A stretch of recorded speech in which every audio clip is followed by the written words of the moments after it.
बिहार के famous YouTuber Manish Kashyap ने जब महीने भर पहले चमचमाती टोयोटा इनोवा हाई क्रॉस की चाबी अपने हाथ में ली होगी, तब शायद उन्होंने भी नहीं सोचा होगा कि यही गाड़ी कुछ हफ्तों में उन्हें कोर्ट कचहरी या गिरफ्तारी की दहलीज पर ला देगी। क्योंकि आज हालात ये है कि उसी कार को सेंटर में रखकर ऑटोमोबाइल कंपनी टोयोटा ने उनके खिलाफ एफआईआर दर्ज करवाई है। केंद्रीय मंत्री नितिन गडकरी उनके दावों को सिरे से झूठा बता चुके हैं और सोशल मीडिया पर 2 वीडियो से शुरू हुई बहस अब पेट्रोल पंप से लेकर के संसद के गलियारों तक गूंज रही है। पूरे विवाद की जड़ जून के आखिरी हफ्ते में पड़ी, जब मनीष कश्यप ने टोयोटा की इनोवा हाई क्रॉस खरीदी। वही गाड़ी जो कंपनी के हिसाब से E20 पेट्रोल के लिए पूरी तरीके से तैयार है। अब नई गाड़ी का जोश, कैमरे का साथ, सफर का शौक, जब ये तीनों यार मिल बैठे तो मनीष ने महज 8 से 10 दिनों के भीतर 12,000 किलोमीटर गाड़ी दौड़ा दी। E20 पेट्रोल भरवाना, वीडियो शूट करना, फिर अगले शहर की ओर निकल जाना। इतनी तेज रफ्तार से चली गाड़ी जल्दी ही अपने पहले सर्विसिंग के लिए पहुंच गई और ठीक यहीं से गिरफ्तारी की पटकथा लिखी गई। 4 जुलाई को मनीष कश्यप ने एक वीडियो पोस्ट किया जिसमें उन्होंने दावा किया कि उनकी कार अचानक ब्रेकडाउन हो गई है, इंजन से अजीब सी आवाजें आने लगी है। उनका आरोप था कि सर्विस के दौरान गाड़ी के फ्यूल टैंक से करीब 4 लीटर पेट्रोल निकाला गया, जिसमें असामान्य रूप से ज्यादा इथेनॉल घुला हुआ था। 4 अलग अलग टाइप का। ये जो है सिर्फ और सिर्फ इससे निकला है, इससे ये जो है, और यही इथेनॉल मिला हुआ E20 पेट्रोल उनकी नई गाड़ी की बर्बादी की वजह बना। अब बात यही नहीं रुकी, सर्विस सेंटर के हवाले से यह भी कहा गया कि गाड़ी के ईंधन में इथेनॉल की मात्रा असामान्य रूप से ज्यादा थी और उसमें पानी और गंदगी तक मिली हुई थी।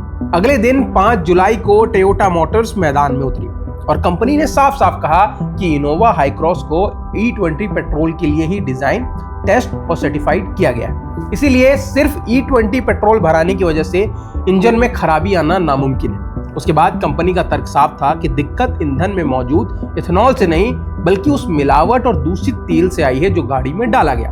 टोयोटा के हिसाब से तकनीकी जांच में पता चला कि टैंक में ईंधन का जो मानक तय है वो उसके अनुरूप नहीं था। उसमें इथेनॉल की मात्रा हद से ज्यादा थी, साथ में पानी और कचरा भी मिला। यानी असली कटघरे में E20 नहीं बल्कि पंप से मिला हुआ घटिया फ्यूल खड़ा हो गया। पर मनीष कश्यप ठहरे मनीष कश्यप, वो टोयोटा के जवाब के बाद गुस्सा हो गए। उन्होंने अपनी इनोवा हाई क्रॉस बेचकर डीजल गाड़ी खरीद ली। फिर कई पेट्रोल पंपों पर गए, गाड़ियों को लेकर लगातार वीडियोस बनाए और इस बार उनका सीधा निशाना केंद्र सरकार और सड़क परिवहन मंत्री नितिन गडकरी बने।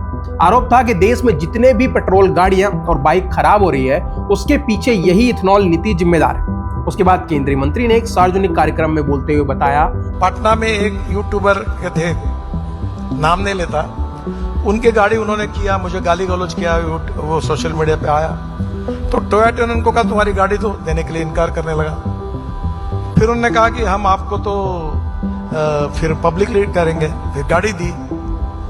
अब गाड़ी टेस्ट की तो उसमें कुछ मिश्रित पेट्रोल और कुछ पानी डाला हुआ निकला।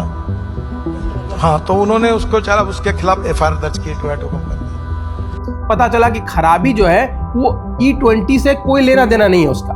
तब टोयोटा ने झूठी अफवाह फैलाने के आरोप लगाने के कारण एफआईआर दर्ज करवाई है। अब ये सब तो हो गई इस घटना की बात, लेकिन एक बात तो साफ है जिसको नजरअंदाज करना कहीं ना कहीं बेईमानी होगी। समस्या सामने आ रही है, पर जो गाड़ियां 2023 के बाद बनी है वो E20 के लिए तैयार है और सरकार के हिसाब से माइलेज सिर्फ 1 से 4% गिरता है। लेकिन 2023 से पुरानी गाड़ियों में ये गिरावट 6% या फिर उससे ज्यादा हो सकती है सरकार के हिसाब से।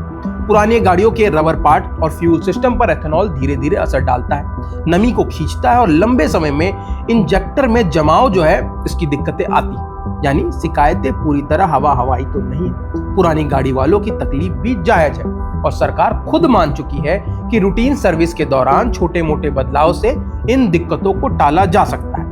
पर इन सब में एक पेच है, एक असली गंभीर मुद्दा तब कमजोर पड़ता है जब उसे सनसनी या तड़के की तरह परोसा जाता है। E20 पर बहस जरूरी है, पुरानी गाड़ियों की चिंता, ईंधन की क्वालिटी, पंप पर मिलावट, ये सचमुच बहुत बड़े सवाल हैं जिन पर सरकार और कंपनियों को जवाब देना होगा। पर बिना तथ्यों को सही जांचे सीधे आरोप लगा देना भी कहां तक सही है। कुछ लोग सिर्फ व्यूज, लाइक या फिर वायरल होने की भूख में कुछ भी बोल देते हैं। तथ्य जांचने की फुर्सत किसी को नहीं है, बस एक चौंकाने वाला दावा चाहिए जो ट्रेंड कर जाए।